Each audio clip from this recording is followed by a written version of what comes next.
Well, we just went through a conversation with Dr. James Lindsay a few minutes ago about the theology of Marxism. And do you want to kind of sum up what you had just said, and then I want to transition from that into a conversation with Charlie, because Charlie serves at the front lines of everything that's happening.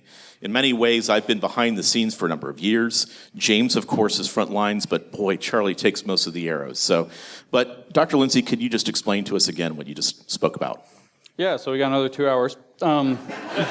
It'll be easier this time. No, it's really simple. There are two major components, or three, I guess.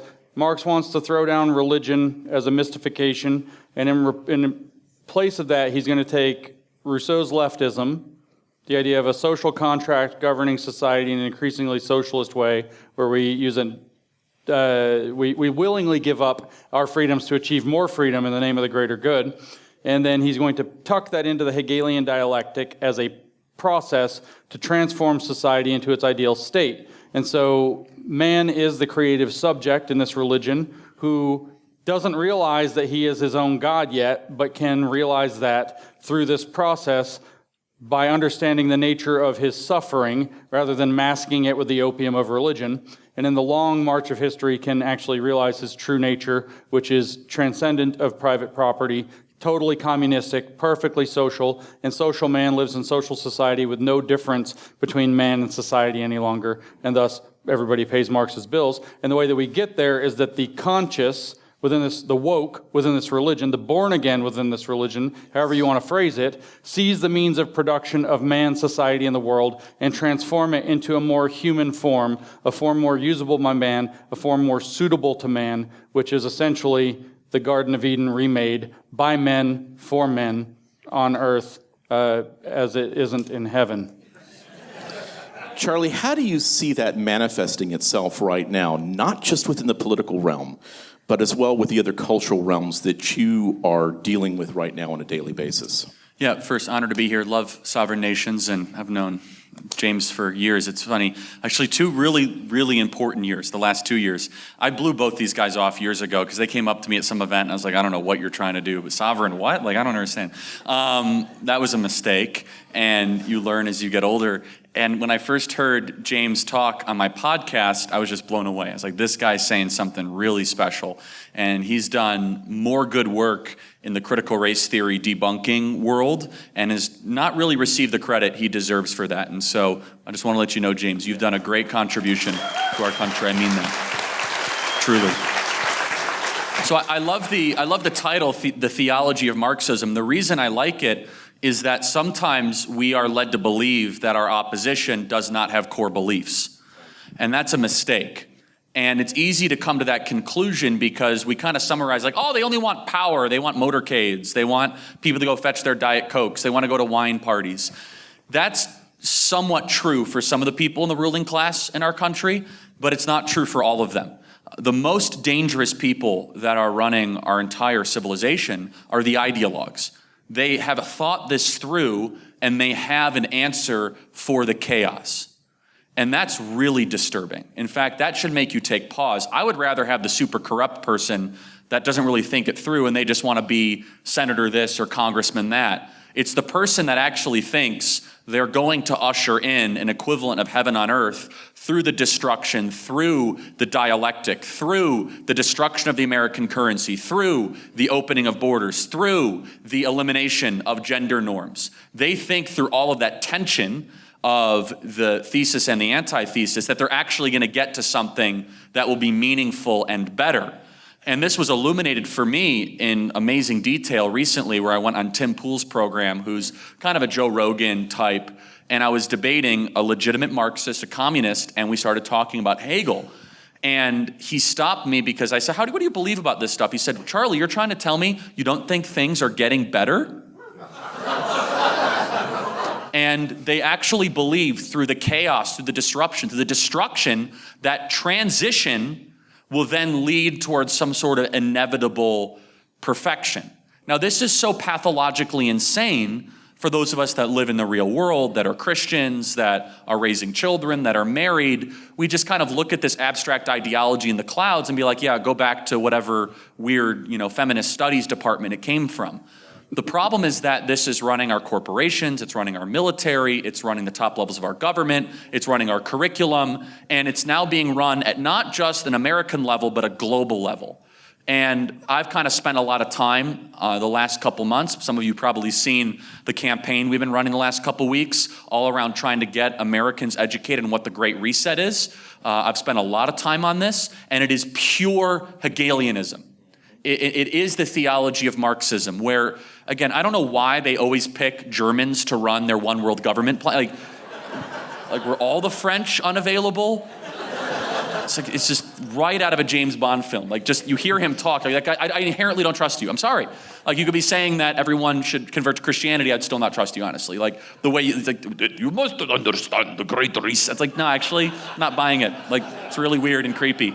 And so, anyway, we could talk about this. I don't want to monopolize the time, but the takeaway for all of you, and my message to the grassroots, which is why this forum is so incredibly important, is do not underestimate your opposition. They actually believe in this stuff.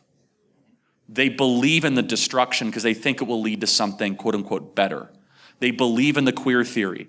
It's not just power for power's sake. That is a simpleton man's argument to try to explain the chaos on television. It's not true. An ideologue is far more dangerous than a power-hungry politician. And as we just talked about in a couple sessions ago, is that when you really look at what we would call the Great Reset is a transition again. Right. And so we had talked about it in regards to the French Revolution and Robespierre and the Jacobins, where they looked at it as a year one scenario. You would have Pol Pot looking at it as a year zero scenario and so forth, to reset everything and start all over again in the right patterns. And Dr. Lindsay, just from what you have said in the past, and I know some things that you said on Joe Rogan's program a few months ago really resonated with a number of people in regards to kind of explaining what the intent is of really creating that reset and moving into the next phase of humanity. And really it's what you were, I think, were just referring to in your previous session, correct? So the model is ultimately what Karl Marx is talking about is that man is estranged from himself and estranged from nature. So what we have to do is we have to actually reset the world out of this unsustainable capitalist model, this shareholder capitalist model, where capital, which is inherently, according to them, unsustainable system that's in fact an inherently illogical system that has to create weirder and weirder justifications for itself. But because it's an unsustainable system, as maybe you could read some of the mid-century, previous century, 20th century Marxists would have written, that it produces, so what capitalism does for them, and why it's not a sustainable system, is, well, sooner or later, all the basic needs are met. People have a pretty good standard of living. And so then what happens is, well, people still need jobs, so people create things that nobody needs, just so that they can have more commodities to sell and to buy. And so what happens is that level happens. Everybody's basic needs are met, and then you make a layer of fake needs, and then the capitalist system fills that in, and then you make a layer of fake needs above that, and the capitalist system fills that in. And this just goes on infinitely, creating more and more and more and more in an infinite spiral that eventually crashes the whole system, collapses the ecosystem, destroys nature, in other words, where man is supposed to live and extract value and life from, destroys humanity itself by turning him into an increasingly commodity form. And so what you see, whether it's Karl Marx or that's me paraphrasing Herbert Marcuse in the essay on liberation and One-Dimensional Man, his books from the 60s, you see this kind of consistent theme. But what you see with Klaus Schwab is that there's been a problem, he says, in his newest book called The Great Narrative, The Great Narrative 2022, to follow after the Great Reset. See, we'll have the Great Reset to reset the world, which the full title of that book is COVID-19, The Great Reset, because COVID-19 turns out to be a unique opportunity, a narrow window of opportunity to shift the world to a new state. But what's going to come on the other side is one where we're going to be more inclusive, more resilient, and more sustainable. And what that actually works out to is that we have to take into account the natural world, the environment, but we also have to take into account things that corporations often don't pay attention to. You have environmental externalities, like they don't care to pollute. It's external to their balance sheet, so it's an externality. But they also don't really care about so-called human capital and what it actually means to live and be as a human. And Klaus Schwab actually says this in The Great Narrative, that the goal is to make nature and humanity so that it can be sustainable, flourishing future, because capitalism doesn't contain the logic necessary to accomplish this. But that's literally what Karl Marx wrote in the third manuscript of the Economic and Philosophic Manuscripts that I was just quoting from in the previous lecture. And we see the continuity through Herbert Marcuse, for example, very clearly if you read his works through the 1960s. So what we're seeing is that the Great Reset is to usher in a new paradigm that's based off of this exact same theology, this exact same idea that we can let the people who actually know how stuff's supposed to work and what the world's supposed to look like solve all of our problems for us, which are getting increasingly existential, increasingly out of control. Did you know we have synthetic biology now, he tells us, where you could create pandemics? Did you know that we have that? And this could be so dangerous. He says things like this. Did you know that we're moving into a digital currency regime, he says, and that people could hack your currency, or they could even control and turn off your currency, or you could have a digital ID that controls your buying and selling, or any of these things. Did you know that these are happening? He says that over and over again, how dangerous the world is. Better let us manage it for you, because they're the ones who know. And the goal is to make sure that we uplift humanity and uplift the environment, so we have environmental and social goals at the heart of everything we're going to accomplish in our new sustainable environment that we're going to usher in, so we are no longer caught in the contradictions of capitalism that will destroy humanity and our natural world that we live in. It's literally the same thing. And, the thing that Charlie was just talking about a moment ago is that, where James is talking about this from an economic structure level and in terms of the systems that we have that are coming in, that same thing that Charlie was just discussing earlier is that it's coming into then the rest of the pillars of our civilization. That's right. It's coming into everything, and I think, especially in regards to the people that are here in this room, it's coming into faith. And that's where, of course, I started off 10, 12 years ago trying to warn about these things. And so where you see it coming into faith, now Charlie has become very involved in things. He has an organization called Turning Point Faith now that has become much more active and so forth, that's really being able to kind of create that opportunity for a number of different folks that are of different denominational backgrounds, different, if you will, confessional backgrounds and so forth.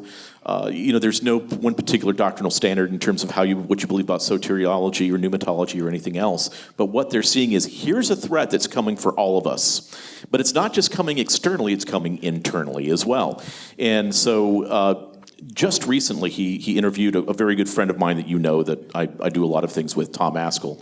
And it's important that we elect Tom Askell as the president of the Southern Baptist Convention to try to reverse some of the curse, as we would call it, a vampire-like parasitic thing that's actually happened. A virus. Use their words. Yes, that's right. An Ebola-like virus that has infected us. But Charlie, what have you seen of me? Because you've been dealing in the political world for so long, and now all of a sudden you've dipped your toe, more so than your toe, you've actually put two legs into the pool I've taken the plunge. Of faith. And so tell us how that's really, how you've seen that now in the last year or so. Yeah, I just want to make one comment on the kind of virus analogy. I've said for a while, and the media hates when I say this, so I make sure I say it clearly and slowly, that the lab leak that has come from our college campuses has done and will do a lot more damage than a lab leak from Wuhan, China, which is the ideologies from our college campuses will do far more damage than COVID-19. And you're seeing it all around you. I'm not saying COVID-19 is not a threat, but we're destroying ourselves voluntarily because of wokeism, CRT, postmodernism, deconstructionism. So I just wanted to add that. And I think a lot of you are here today because you have this daily frustration of like, my goodness, we're doing this to ourselves. Isn't that the great frustration right now? Like, we are doing this to ourselves. It's not like we're being space invaded, right? It's a slow motion suicide, which makes people go insane, and it honestly should. You should get angry over it because you're doing it to ourselves. So about the church thing, look, I gave my life to the Lord in 5th grade at Christian Heritage Academy, outside of Chicago, Illinois. I'm sure someone knows that school, founded by the great Wayne Grudem, who actually lives here in Phoenix now. And I'm now in Phoenix as well. Love it here. We got to save it all together. My goodness, do we have our work cut out for us? But I was always told at a young age, growing up in a Bible-believing church, that kind of politics, philosophy, and culture are totally separate than the church. You wall it off. The church is for helping people, spreading the gospel. It's kind of like rock concert with a TED Talk, lots of skinny jeans, give the money, park the cars, like don't ask any questions, right? Like that's the church. and how naive we were when we thought that was actually what was supposed to happen, which is not theologically or biblically correct at all, while the bad guys were actually infiltrating our cemeteries, our seminaries, with this pathogen of wokeism. And the entry that they saw, the way that they were able to kind of get this ideology, this pathogen to attach successfully, is that bad theology leads to bad politics. And so they saw a great opportunity in the already beginning stages of deconstructionist theology. Maybe the Bible's not what it says it is, or that weirdo Andy Stanley in Atlanta who says, Christianity's not about the Old Testament, it's about Matthew, Mark, Luke, and John. It's like, okay, then why did Jesus quote Deuteronomy? Like, can you answer me that? This idea that it's either inerrant, the Word of God, or it's not. And that is the binary. You have to exist in that binary. And the kind of deconstructionist ideology started to seep in. So I was naive, 2012, 13, 14, 15, 16. We shouldn't get involved in this at all. I then met my now pastor, Rob McCoy, who's phenomenal, Calvary Chapel, Thousand Oaks, where he just blew my mind, and he challenged me. He said, Charlie, what you're doing on the campuses at Turning Point USA is exactly what is needed in the churches. That's right. And I had never spoke at a church before. I thought, I don't have a doctorate. I haven't been, I haven't gone, I don't know, my MDiv or any of this. And he's like, just come speak at my church. I said, what, are you kidding me? So I went and spoke at his church. It went really well. And this was right before COVID, locked down the entire country. I spoke at over 100 churches in about a year and a half in every corner of the country, from Bangor, Maine to Albuquerque to the great Jack Hibbs Church. You name it, I've been there. And I learned a lot. And I learned that the American church was under attack from within, largely from youth pastors that were attaching themselves into the congregation and bringing this bad ideology. Nothing against youth pastors. It just so happens they're the ones that most recently graduated from these seminaries or from these schools. And then I realized these pastors wanted to do something, many of them, but they had no idea how to fight CRT. They didn't know how to fight on the American history. They didn't know how to navigate the Floyd thing. They didn't understand any of it. And so we launched TP USA Faith back in August of last year. We have over 32 full-time people on the ground. We're just here to help. We're here to help pastors and churches better be able to fight for liberty in broad-based type coalitions. We're doing some fun things this next week together that hopefully we'll be able to tell the story afterwards. We have a pastor summit coming up in August. We'll have over 350 pastors there from across the country. So we're just trying to help. We're just trying to play a role. But let me kind of go a step deeper, and then we can kind of keep going, which is, I was amazed at how weak the church was when it came to things that mattered.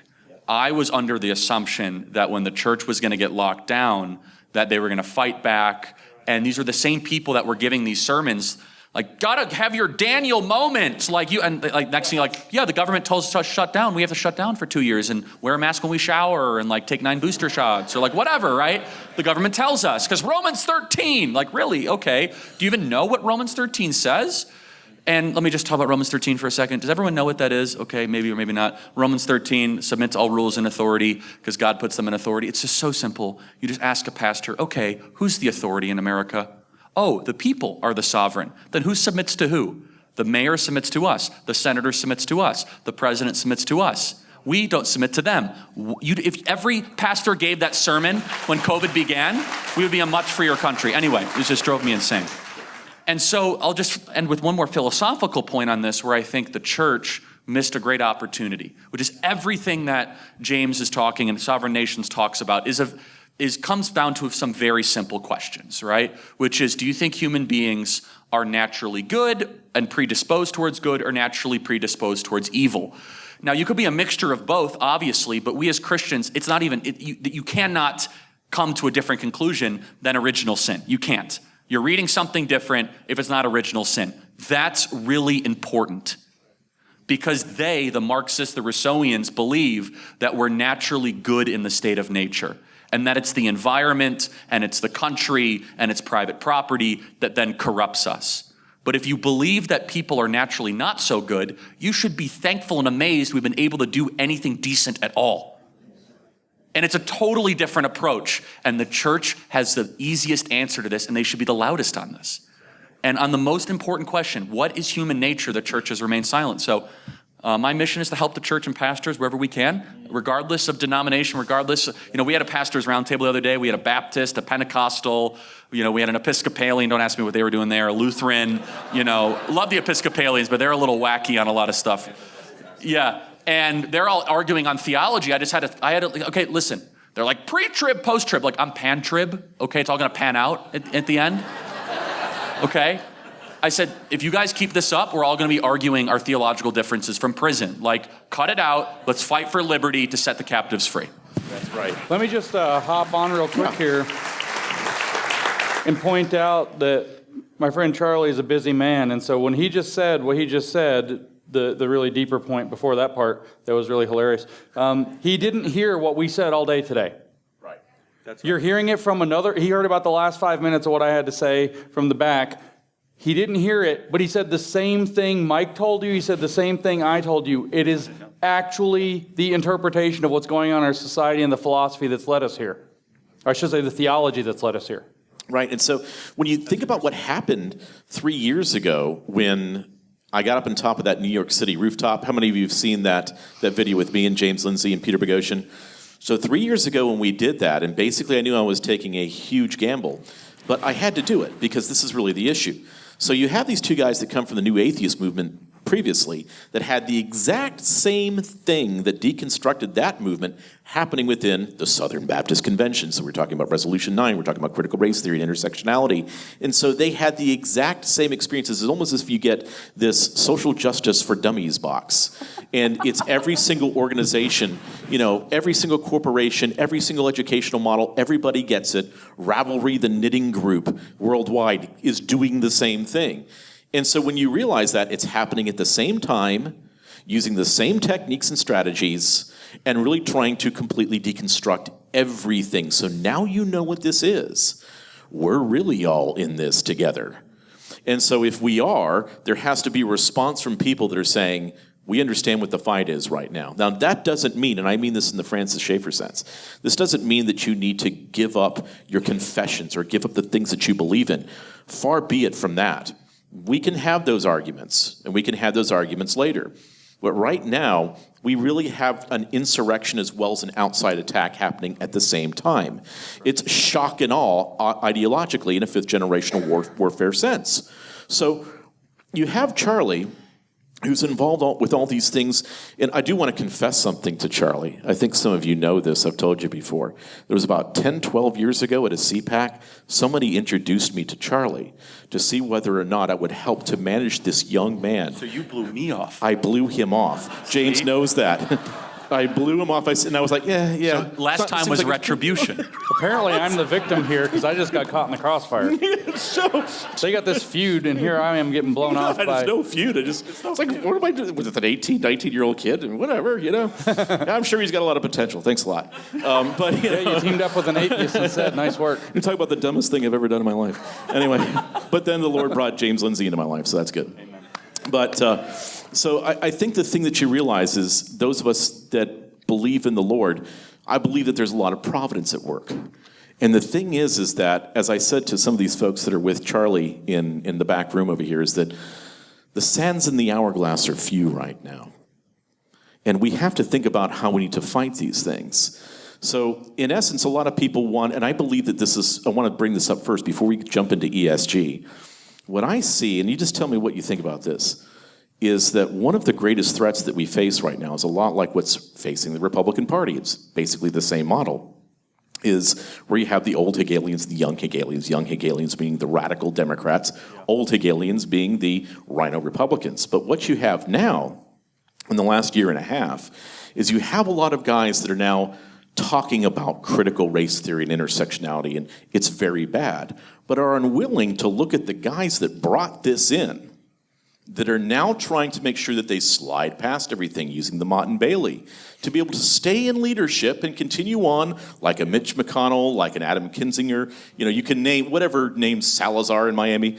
It's the same thing basically happening right now in the evangelical leadership world, as well as the leaders of seminaries that brought this ideological cancer into the body of Christ and allowed it to be infected like this, are now trying to let it go. And trying to say, oh, well, we're all brothers now. Let's keep on moving. Nothing's happening here. Nothing to see. Again, these are not the droids you're looking for. And they're trying to move past this at a rapid pace. What would you say would be the things that we need to do to address this from both of your perspectives? So I'll go first, is that okay? Go ahead, yeah, please. well, a couple things. I think you bring up some phenomenal points. Let me kind of just make sure we all know what time it is. So that I judge a politician based on how they tell the time, not obviously that metaphorically. What time is it? Do you really still think we live in a country where live and let live is a thing? And this is what drives me nuts about some older conservatives where they say, Charlie, why do you talk about the trans thing so much? I said, well, you still think we live in 1996. So you still think we live in a country where it's all about tolerance. So here's the spectrum, right? First, you must tolerate something, mandatory tolerance. Okay, fine, sure, I tolerate it. Then it's mandatory acceptance. You must agree with it. But then it's mandatory celebration. Like you must then it's mandatory participation. What time is it? We are now transitioning from mandatory celebration to mandatory participation. Where that if you're a baseball player and you don't want to wear the patch on the sleeve in the Tampa Bay Rays, you're not allowed to play in the baseball game. Mandatory celebration, mandatory participation. So what time is it exactly? And we've done a lot of podcasts on this, and this is why I can't stand neoliberalism at its core in the Republican Party. I think liberals can be very nice people, but they're so weak and naive. I used to be one, honestly. I was. Not a liberal as you might think, but like a neoliberal libertarian that we can all kind of live and let live, and I won't interfere with your life and you won't interfere with mine. What a lie. Are you kidding me? They put guns on our head. We're like, oh, actually, I'm going to let you do whatever you want. Actually, they're the ones that are willing to use force against us all the time. And we're supposed to believe that we're still in kind of this live and let live atmosphere. Look, live and let live works if both sides agree to it. It has to be a mutual détente. They crossed that a long time ago. They realized the power of the state, the power of force, while most Republicans and conservatives live in this kind of fake, kind of, let's just say, paradigm that might have existed 40 or 50 years ago, but I even doubt that. But let's just pretend that it used to exist. So what time is it? That's the question I always ask our leaders. And if they think it's time to like marginally cut corporate taxes or maybe like, I don't know, restructure the export-import bank, I'm like, you're a waste of time, okay? Instead, I want to hear from our leaders very clearly that the country is slipping out of our grasp because of our own making, that there is a multidimensional game being played against us of the elites crushing normal working people, and that we need to invigorate regular people to be aware and active against what is being done to them. That's what time it is. And it has to be a conservative movement, or whatever you want to call it, right? That is willing to make sure that these dividing lines are clear and that they will be held accountable for. So I'm optimistic in one sense, and I'd love James's opinion, because you mentioned the political side of it, which is we're in what I believe is the final phase. Here's the optimistic take. I just did a whole podcast on this, okay? Which is the final phase, in my personal opinion, is that you don't really care if you're called a racist anymore. That's a big deal, because I used to care. It used to dominate my life. I used to choose my words differently because someone might call me the R word. Before that, I say that 10 times fast, R word. Say that 10 times. Before that, and it kind of happened Obama, right? Where all of a sudden people started to wake up, Dinesh D'Souza, all these people were trying to warn us that there was a Marxist infiltration of America. As soon as we started to recognize their multi-generational game, they started to weaponize name calling, and it worked. They got a decade of plundering because we were in a mass paralysis over decency that never actually existed. So now we're entering the final phase where, thanks to Donald Trump and thanks to a new generation of leaders and many other people, that Tucker Carlson especially deserves a lot of credit for this. A lot of credit. And honestly, Rush Limbaugh tried to warn us about this for 40 years. If we just listened to Rush in 1995, the country would be a lot freer. Where it's like, don't care what they say and all this. But here's the point that I want to make forward is the point we are right now, you don't care. They're starting to recognize that you don't care. So they're starting to realize their spell that they have over you is fading. Right. So there's only one thing they have left: force. That's right. Show trials, prison, literally. Peter Navarro being arrested, right. Steve Bannon being put on trial. That's all they have left. So we must endure this final phase expose them using pure force, and you better believe we must be willing to use it twice as hard back at them. And that's a hard thing for conservatives to tolerate, which is like, actually, no, you're not going to do drag queen story hour or bars for kids. We're going to arrest you. We're going to put you in prison publicly and perp walk you if you do drag queen stuff for children. Like, we should be unafraid to say that. Like, we're not going to put up with it. And so, but here we are right around the corner from victory, everybody. Because you're here on a Friday where you could be doing anything else and you want to learn about Marxism, postmodernism, like, what's wrong with you? Like, that's not normal. They're not doing that. They're growing weak. They're growing apathetic. You are growing strong and you're growing wiser. You are part of a winning movement, but I just want to, you know what time it is. The time right now is they're going to use force against us big time. It's going to get messy in the next 6 to 18 months. We break through that, we're going to have these people on defense, and I believe we'll finally be able to push a button to politically put them into an extinction level event, the likes of which we never would have dreamed of a couple years ago. James, do you want to? So I agree with Charlie. And by the way, there's more proof of my claim. Charlie wasn't listening in secretly to repeat things that we had said, because if he was, he would know that you're all here for the air conditioning, because it's hot outside. It's cool in here. It's nice. I even got a jacket. I went outside for like 1 minute. I'm like, what's happening? We know why we're actually here on a Friday. You can't be doing anything else. It's 115 degrees out there. He didn't know that we had that conversation earlier. I did. So, I told you, didn't know. But I actually agree. I will give you a little tiny piece of evidence I saw this morning about this claim that their spell is broken. They do cast spells. They're alchemists. They're magicians. They've casted linguistic spells on us. They've casted spells of fear and hysteria on us, and they're breaking. So here's one. I saw this article push on Twitter or something this morning when I got up, and it says that something blah, blah, blah. You mentioned the transgender stuff, that we have to do this blah, blah, blah because experts say. They can't just say we have to do this because it's the right thing to do anymore. Now they have to appeal to the experts that nobody believes. They're realizing that they can't just morally browbeat us into this because the moral argument tipped the other way. And for whatever reason, this wonderful Pride Month, they decided that pedal to the metal, probably decided it 6 months ago when they also came up with Ultra MAGA, that putting that pedal to the metal would be a great idea this month, and it's backfiring on them spectacularly. There's drag queens everywhere. There's drag queen pastors. There's drag queens in the military. There's drag queens in churches. There's drag queens in schools. There's drag queens in public libraries. They're dragging kids out to 21 and up bars to go to drag queen shows. There's this whole thing happening now where it's adults aren't allowed to the drag. I just saw this. Libs of TikTok sent it to me earlier today. Literally, when I was at lunch, I saw it. You're not allowed to get into the drag queen show the adult isn't without a child. Right. Yep. They're pushing it so hard, they're screwing up. So I share Charlie's optimism. I also share Charlie's optimism for the reasons that we've kind of been floating around all through the morning, which wasn't exactly the question. But the optimism is that where Mike was talking about the Reformation this morning and how that brought in a new era of knowledge and light, I actually don't believe that we entered into a marketplace of ideas. I believe that we think that we did, or we were lied to and told that we were. We actually entered into a feudal estate aristocracy of ideas where we have to listen to the experts who are trying to convince us that there's sudden adult death syndrome now, and they're trying to convince us that the experts say that trans is necessary to take the kids to the drag queen shows. The experts are frauds, and they know they're getting exposed as frauds, and we are entering into the information economy that's a marketplace of ideas where it's going to show up their fraud over and over again. And in fact, I think they're hastening the way they are now because they know that their grip is about to slip. And if they don't get total control now, within maybe the next few years, they're going to lose everything. Because you're going to be able to do your own research. I mean, we all know about the public health crisis we're not allowed to mention on the YouTube.com, and we all know that the internet figured out most of the story within about 2 weeks. Here we are 2 years later, and they're still trying to tell us about sudden adult death syndrome. Right. We all see through it now, and that's rapidly gaining in momentum. So I share Charlie's optimism. I do think we are, sorry for this lame-o thing, at a turning point in history. I've been waiting the whole speech for that.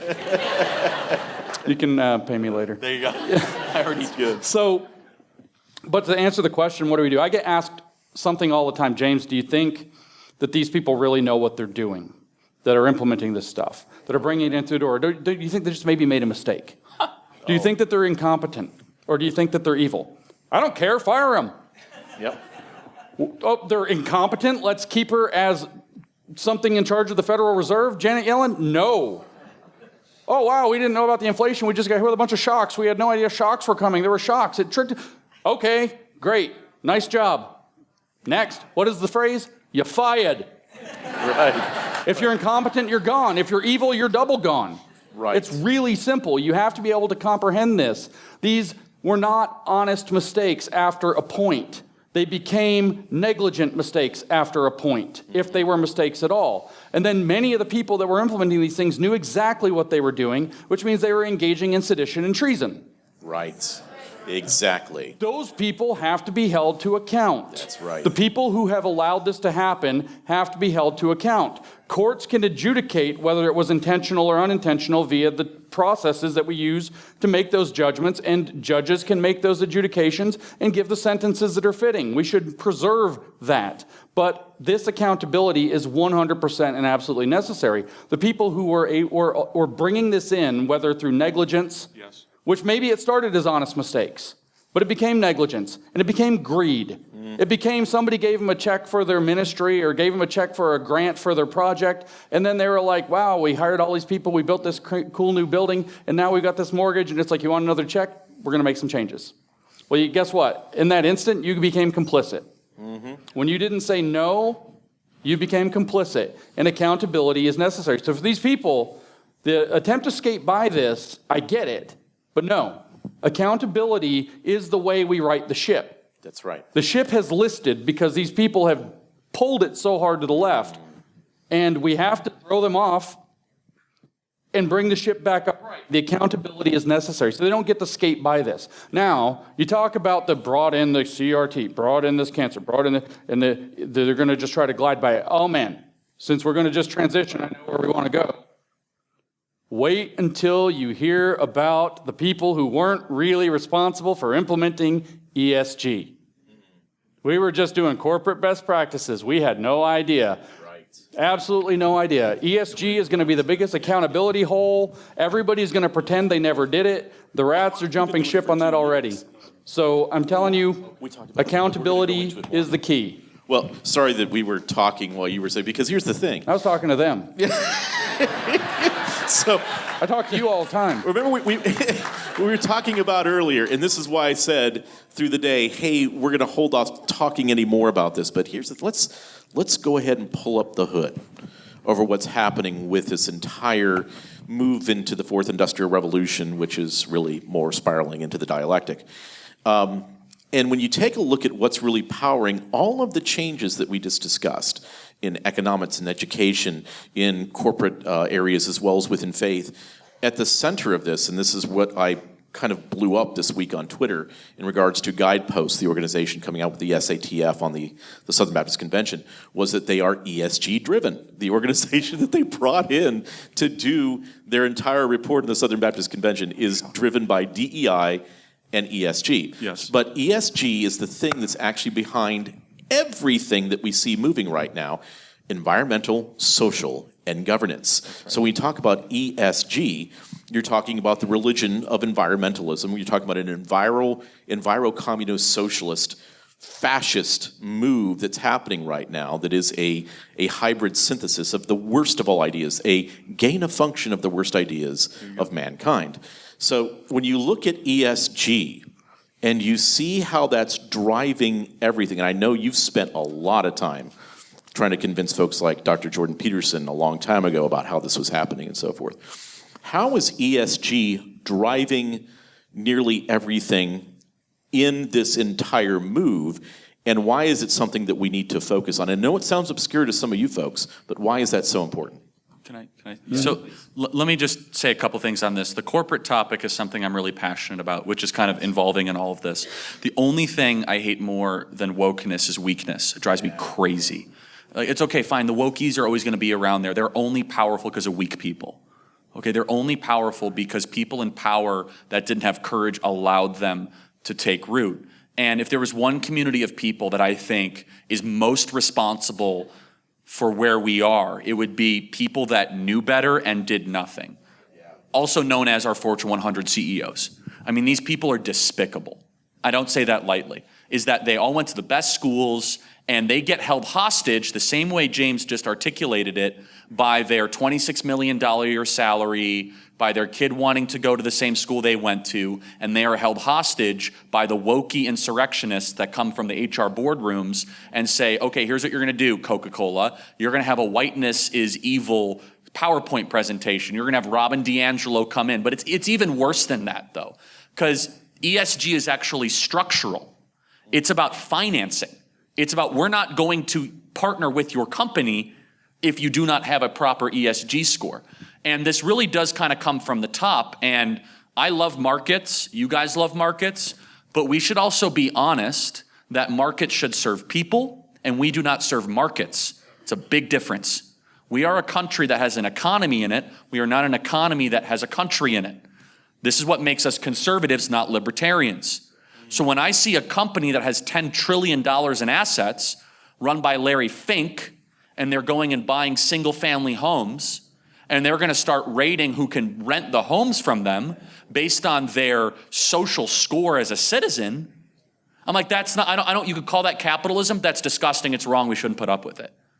And so some people in the Republican Party say, Charlie, you know, that's not very puritanically market-driven. Of course it's not, obviously, because I don't like tyranny and you don't either, and I don't like the tyranny of government, and I certainly don't like the tyranny of BlackRock. And so what you have is these massive funds that, by the way, are heavily subsidized by cheap money policies, bailouts, $6 trillion bills that never should have been passed by the federal government. They got richer while you struggled. They benefit from inflation, make no mistake. Inflation is a gift to the ruling class. They can move their assets quickly. They can raise rates. They can raise apartments, rent. They could do all these things. Inflation will crush you. They'll get richer from it. And then they're able to change the rules of who gets to play in the sandbox. Mm-hmm. And just one example in ESG, and then I'll let James riff on it. It shows the utter fraud. What company has just recently got a bad ESG score? Elon Musk's Tesla. The electric car company can't get a good environmental score. Why? It's because Elon's a threat to the regime. Mm-hmm. Because Elon would sit through this forum and agree with 99% of what we were just saying. And Elon is willing to go buy companies, start new things, and be courageous. So they must penalize him for that. Mm-hmm. So James, what's the significance of getting a bad ESG score? Well, can I go into something real quick? I want to ask you a question first. Charlie, where does BlackRock and Larry Fink, where have they put about $7 trillion worth of their assets? Where have they decided to go ahead and keep those assets? Do you know?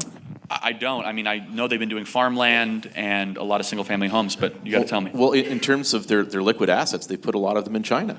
That's right. You're right. So all of a sudden, the grand majority of what they have is being put over in Chinese banks. Well, who is it that's going to absolutely ignore ESG? China. You know, so while they're building nuclear power plants, we're dismantling them. While we are dismantling coal-fired plants and so forth, they're building them. So that's something. So I'm sorry, James, riff on ESG. I think Elon Musk is the one who said that he thinks ESG is the devil incarnate on Twitter a couple of months ago. It's certainly a scam.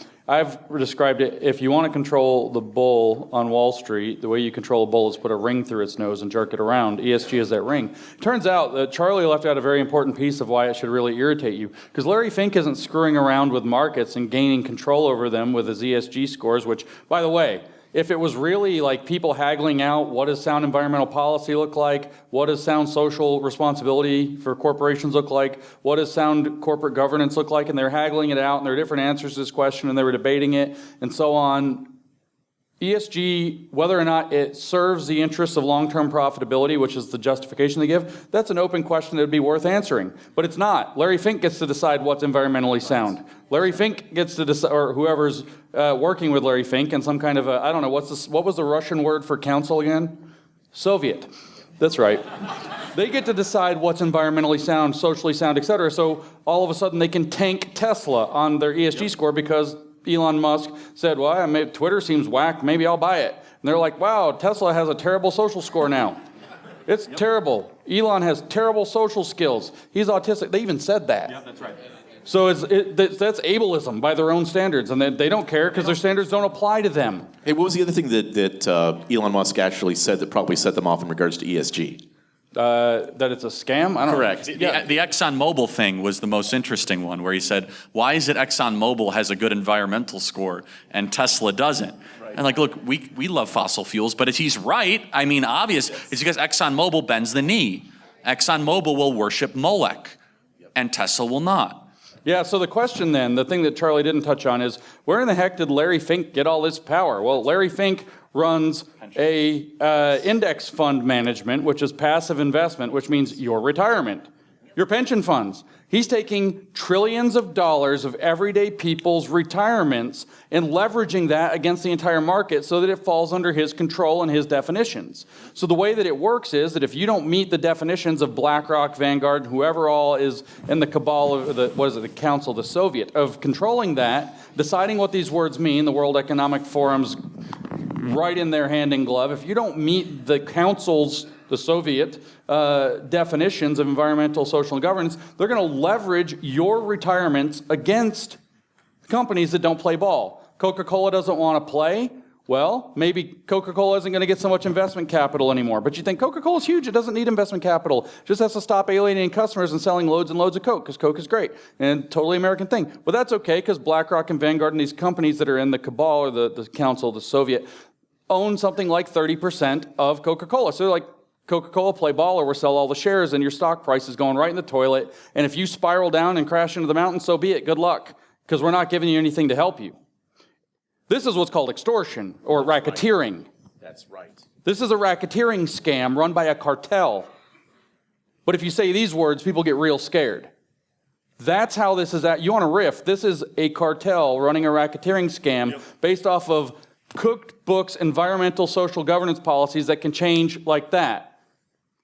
You know, we have this all of a sudden conflict spring up in the breadbasket of Eastern Europe, as we'll refer to it. It has a blue and a yellow flag. You maybe have seen it. It's the symbol on social media that somebody's going to say something really dumb if it's on their social media profile. That's how they tell you they're going to say something completely wrong. Is that they have that on their handle, on the Twitter. Okay, so anyway, that place has a conflict arise in it, and so immediately, the social score, the S score in ESG for weapons manufacturing for that in particular goes up. Mm-hmm. So all of a sudden, you know, like Northrop Grumman. Yeah, Northrop Grumman and all Halliburton, Raytheon, all these huge weapons manufacturers are ESG compliant because they build a more socially good world because it serves the social goals of the people who have a particular invested outcome in the conflict that arose in said breadbasket. That's a fraud. That's fake. That's totally fake. There are something like, what was it I saw, 160 billion masks floating in the ocean because of said public health crisis. We're not allowed to say anything about the COOF. 160 billion masks. Remember how we have to drink out of stupid paper straws that suck and ruin your drink because the plastic straws go and anger a turtle or something in the ocean? Which turns out that the science showed that they don't actually do that, but it doesn't matter. We still have to have paper straws in plastic wrappers because they're ESG compliant. All of the mask requirements that led to 160 billion masks floating in the oceans that actually do strangle sea life raised your environmental score because they dealt with a public health environmental crisis. It's totally arbitrary power masquerading as doing the right thing according to the Council for Public Safety that's headquartered in Davos.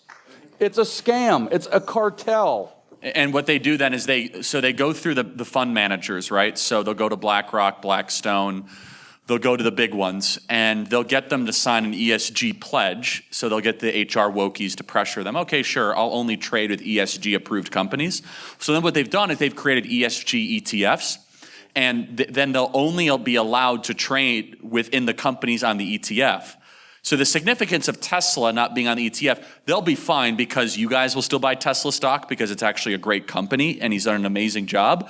But for a company that's a little bit on the edge, like 3M or whatever, if they don't get a good ESG score, then that could be the end of their company. Because the big funds, not the retail people that buy $50 a stock, the people that could park $50 billion, Fidelity, Schwab, Goldman Sachs, they've all signed these ESG pledges.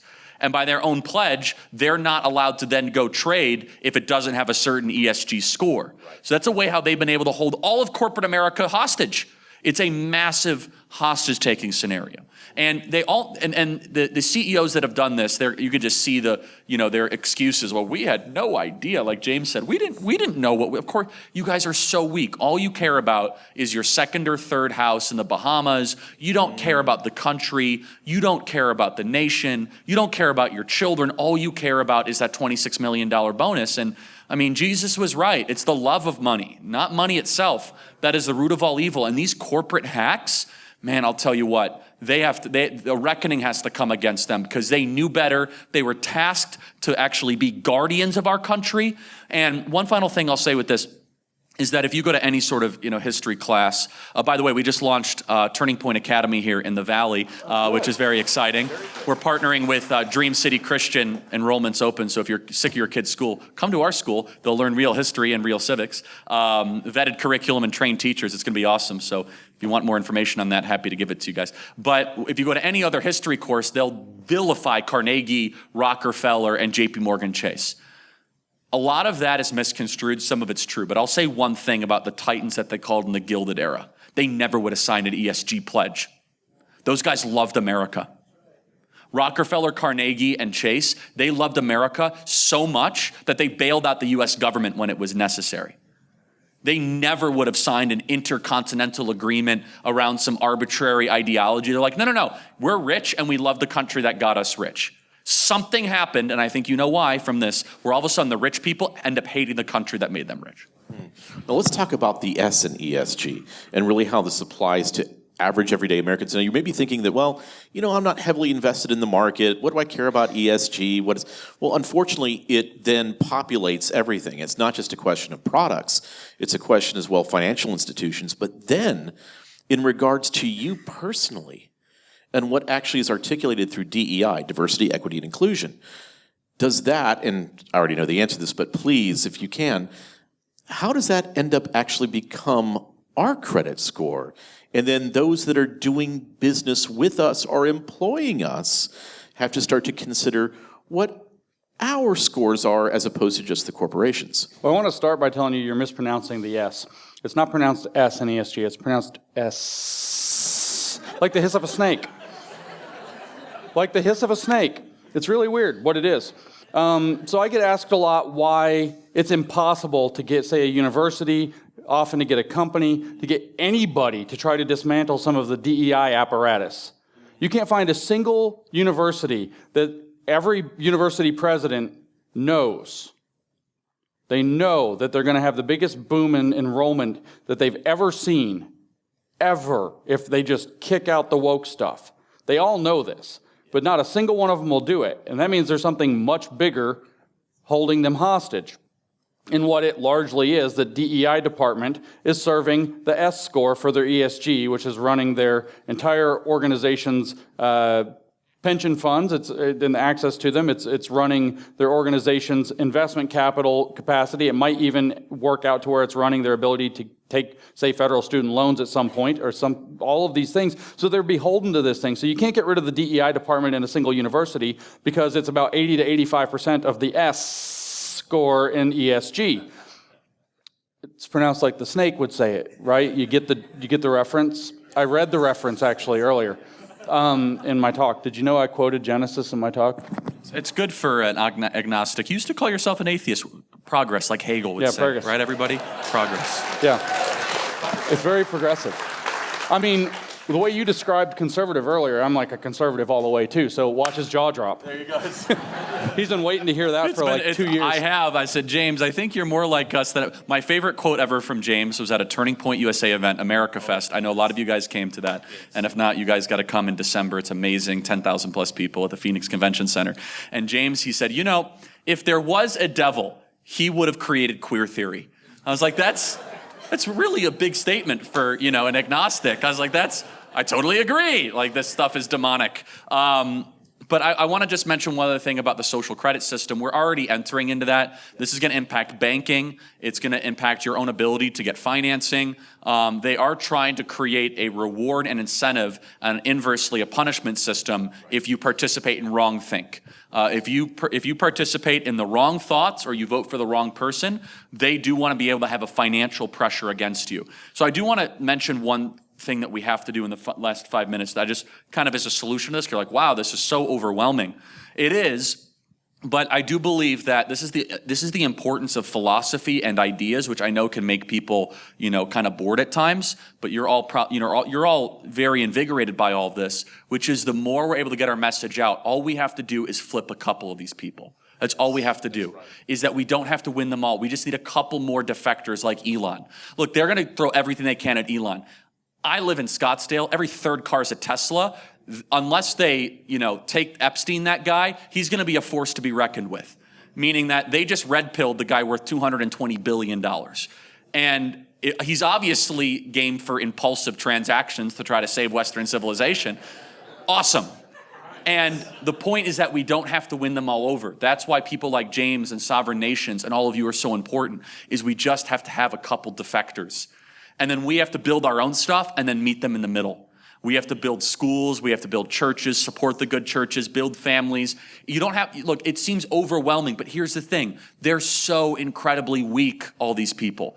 They're not ready for a fight. We are. These corporate hacks will run to the hills, and the wokies are running out of political and social capital. There's only so many New York Times front page op-eds on BLM, buy large mansions, that they could possibly do. No one believes it anymore. And so there is this realignment, and you're living through the realignment, and you could call it the fourth turning or whatever you want to call it, which is a great book that was written a long time ago that I think articulates what we're living through. But their ideas are so bad, they're so dangerous, and I think for just even a somewhat rational person, Bill Maher, Joe Rogan, Elon Musk, is that you're going to see, in my opinion, the great defection. And it's because we have to just do it every day. We got to, what you call it, do the work, right? Yeah, do the work. You got to do the work. And that requires daily radio shows, daily podcasting, daily tweets. It feels as if it's just like monotonous, right? Like how long? You got to keep doing it. You have to continue to push forward. You got to keep on consuming the information. Because Elon's transformation from a non-political neutral observer could largely be attributed not to CNN, not to Fox News, not to Tucker, but a satire side of the name Babylon Bee. That's right. That a random satire site that he started to see, like, this is hilarious. Is this stuff real? Is this true or not? The best satire is when you can't determine if it's true when you first read it. And they red-pilled the world's richest man. And so that's part of the hope that we have, is that we just have to flip a couple of pieces on the chessboard. We do that, this whole thing gets realigned almost overnight. I'll give you some backup too, because what he's talking about, we get the schools, we get some schools, you get the things start going. Here's the way that this S actually works. I want to give you, and then I'm going to say a word that you're not supposed to say from the stage except in a very negative light here in a second, so brace yourselves. But as it turns out, you can imagine how this ESG score goes from corporate management universe to you management universe very easily. So let's say that there's some bank, I don't know, like MasterCard, for example, or whatever, and you have a credit card with them, and you have lending with them, or you credit with them, et cetera. And right now you think, well, that's money, who cares what my beliefs are or whatever. But eventually what can happen is MasterCard's ESG score goes down by serving you if you have the wrong politics. Right. So all of a sudden MasterCard starts enforcing whether or not you can be a client of MasterCard if they'll process your payments. And Visa could jump on, American Express could jump on, and Discover could jump on, and all of a sudden you are stuck because nobody will process your payments. You can't buy things if they won't process the payment for you. And so they can bring this ESG score to you. Well, how do we know if MasterCard should keep you or not? Well, we'll give you a personal ESG score, and if your ESG score, aka social credit score, is good, then MasterCard will process your payments, and if it's not, then it'll pause them or freeze them or it won't. And so then it can bring a social credit score to you, which brings a complete control mechanism. Now, you've been warned, and here comes the word. Everybody brace yourself, gird your loins, as it were. That's a pun you don't know that's coming yet. The porn stars told you this was coming, and you didn't listen because you were not a porn star, so you did not speak out. They stopped processing porn stars' payments a number of years ago, MasterCard specifically did, because they didn't like what they were doing with their professional career. Now, think what you want of pornography. They deplatformed Alex Jones, for example, and President Trump. That was political. It's similar. It's, in fact, the same. I'm not defending porn or porn stars. I'm saying that there's a principle here that nobody stood up for, that a corporation could say, we don't like the way you behave, so we're going to deplatform your ability. We won't bake your cake. We won't, yeah, exactly. We won't bake your cake. I fully support not transacting porn stars, but I'm just saying that whatever you think of that particular issue, whatever you think of that particular issue, it sets the stage and the justification for them to limit anybody for something on down the line. Especially when you're in a movement that's based on, like we've already discussed, blurring out discernment. You don't know, they get to decide what's good and bad. So you may agree, let's block out porn star transactions, maybe for porn specifically, maybe in general. I don't know. But it's somewhere down the line, if you put absolutely no limiting principles in there, it's you voted for the orange man, so therefore we're going to block out your transition. So we've seen this coming. They were warning about it, whether you agree or not. The point is not about that. The point is a social credit system that controls your ability to buy and sell, which maybe you should read your book of Revelation, is, I mean, I read it. I did. It's a doctrinal grid. I bothered. It's a performance standard. I made a Klaus Schwab meme, V will control your buying and selling. I wasn't kidding. This social credit system can be moved to the personal, and the point is to control you. And I want to go deep. I know we're at the time, but I want to go deep because this was in the Marxist literature 65 years ago when Herbert Marcuse was writing the essay on liberation. He explained 4 chapters to that. Chapter 1, a biological foundation for socialism, explains why we need to change man at the biological level to make him suitable to socialism. Chapter 2, a new sensibility. Chapter 3, transitioning forces. Chapter 4, solidarity. Those first 2 matter. The goal is to create a biological foundation for socialism, to change man, just like I just told you is the theology of Marxism, to accept socialism, to become social man who lives in social society. Chapter 2 is a new sensibility. How is it accomplished? Marcuse says, being a Marxist, that the social conditions make man, society makes man. I didn't make this up.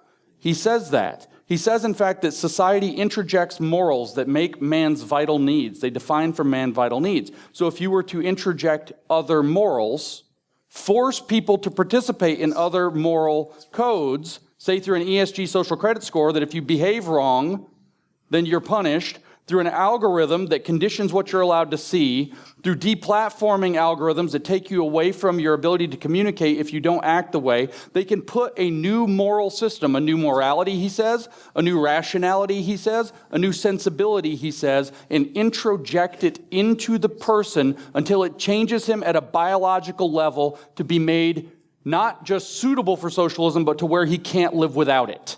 Right. That's the goal.